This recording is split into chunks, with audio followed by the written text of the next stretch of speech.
Welcome back mga kaaldap. Ito na naman po ang inyong lingkod, si Mr. Destiny. At magbibigay tayo ng pinakamainit na update po ngayon sa social media. Ito yung pinaka-latest mga kaaldap na nangyayari ngayon at nagaganap po sa social media.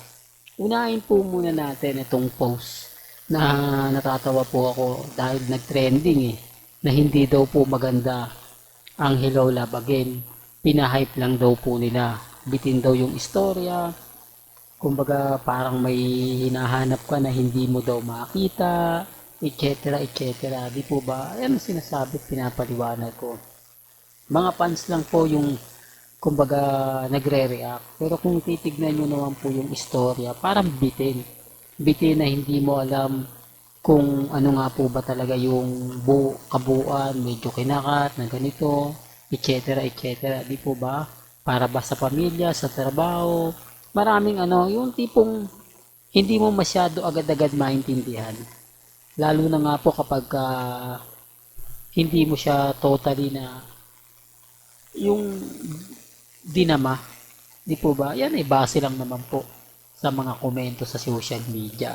Base lang naman po sa mga post. Tapos sinasabi nga po nila, delulo lang daw po yung nagsabi, kulto lang daw po yung mga nagsabi. Ito yung mga kaalab, no? Lagi na lang po tayong pinag-iinitan. Lagi na lang po tayong may kasalanan. Lagi na lang po tayong kumbaga gumagawa ng hindi maganda at laging sa atin binibintang. Di po ba? Malay nyo, yung iba po kasing gumagawa niyan dahil nga po sobrang laki ng kinita o dahil naging number one. Marami po yung kasing artista o pelikula na hindi po talaga kumita. Lalo na po yung balota. Hindi po ba ni Marian Rivera? O, kumita nga po ba yon? Real talk to mga kaaldab, kumita nga po ba yon? Kayo lang makapagsasabi niyan. Kayo lang po magpapatunay niyan. Ang sa akin lang naman po, nagbibigay lang po ako ng update. Nagbibigay lang po ako ng ganap. Basta't sa amin, Aldab Nation, Aldab lang. Doon lang naman po kami. Marami kasi naiinggit kay Alden na lahat po kasi, ito real talk to lahat po kasi ng mga makatrabaho ni Alden talagang kumikita. Hindi po katulad ng mga ginawang pelikula ng GMA Films, hindi po talaga kumita Real talk to, maliliit lang yung budget pero hindi siya totally na malaki yung kinita. Kaya normal lang po na maraming maiinggit, maraming kumbaga gustong manira sa pelikula nila Alden at ni Catherine. Ang problema lang po, Aldab ang isisisi. Sasabihin nila, gawa-gawa lang daw po ng Aldab, kaya dapat daw po wag paniwalaan. Yung tipong ganun, yung tipong kahit anong gawin natin, ipaliwanag ko, tayo pa rin po yung may kasalanan. Sa dami ng mga nagko-komento, sa dami ng mga taong naiinggit sa karir ni Alden Richards. Di po ba?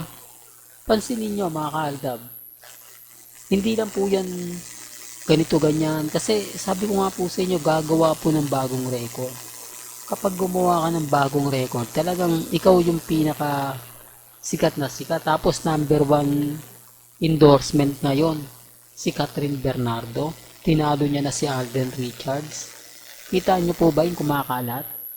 Oh, hindi, para lang clear, para lang klaro. Pero gaya ng sinabi ko, hindi po ako namimilit. Ang sa akin lang po, kung ano yung nababasa ko, nakikita ko, napapanood ko, yun lang naman po yung ipinahayag ko po sa inyo at ina-update. Di po ba? Well, punta na tayo sa ating pinaka main topic. Pero bago nga po pala natin simulan, kung bago ka lang sa channel na to, at isa kang true-blooded Aldab Nation na nagmamahal kina Mengay at Soy, tama po ang channel na pinuntahan mo, kaya consider na po kitang bagong subscriber. At huwag mong kalimutang i-share ang mga video po natin sa mga mami, sa mga titas, at sa mga senior. Etong singsing daw po na suot ni Main Paul Gerson, Ito raw po yung binili sa Thailand. Kung matatandaan nyo, pumunta po sa Thailand sina Alden Richards. Hindi po ba? Ito yung mga panahon na nag-shoot po ata dyan sina Bea Alonso at Alden Richards. Nakalimutan ko lang po kung Head and Shoulder yon. Ito raw po yung binili niya na iniregalo kay Mengay.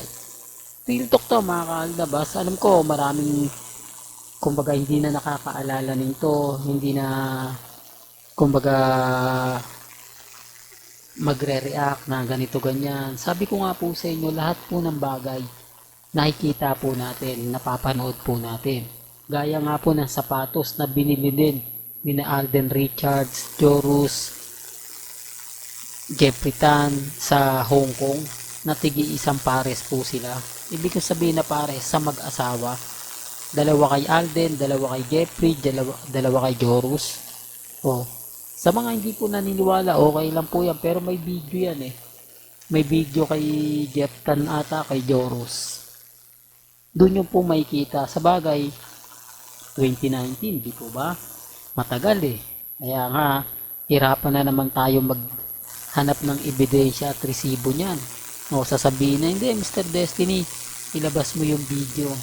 Ilabas mo yung patunay na binili talaga ni Alden. Ito yung post niya eh, yung akala ko nga po ireregalo niya kay Angel o kaya kay Risa. Po ba? Kaya ang sabi ko sa inyo, iba po talaga kapag ka nakatuto ka at nakapokus ka sa dalawa lang. Po ba? Ito yung pagkakaiba po namin sa mga ibang vlogger na kapag ka nagtitrending ang Aldab, pupunta po sila sa Aldab. Pag nagtrending ang Katden, pupunta po sila sa Katden. Hindi po nila alam ang buong istorya, ang buong kwento. Hindi po katulad natin na kumbaga tinutukan, di po ba? Simula't simula, alam na po natin yung mga galawan nila Maine, nina Alden, di po ba? Nila Mama Ten, pamilya Paul Carson, pamilya Mendoza. Kaya nga po hindi tayo magawang batikusin eh. Hindi tayo magawang sampahan ng kaso. O sabihin na number 1 sinungaling, galing po kay Nanay Dab yung mga sinabi ko nung una. Galing din kay Daddy Bill yung mga pinost natin. Sino naman po di po ba si Lola Linda? Sila Mama Ten. Yan po yung sila po talaga yung nag-push. Hindi po kami. Kami lang po yung nagtuloy sa mga sinasabi nila. Although sabihin natin, binawi naman nila lahat ang sinabi nila. Pero sa mata ng Panginoon, alam naman po natin na hindi magsasabi yan ng hindi totoo sa umpisa pa lang. Bagamat na presyo sila sa showbiz, talagang sasabihin nila yan. Di po ba? Sabi ko nga kung Aldab Nation ka simula 2015, madali tayong magkakaintindihan. Madali tayong magkakaunawaan.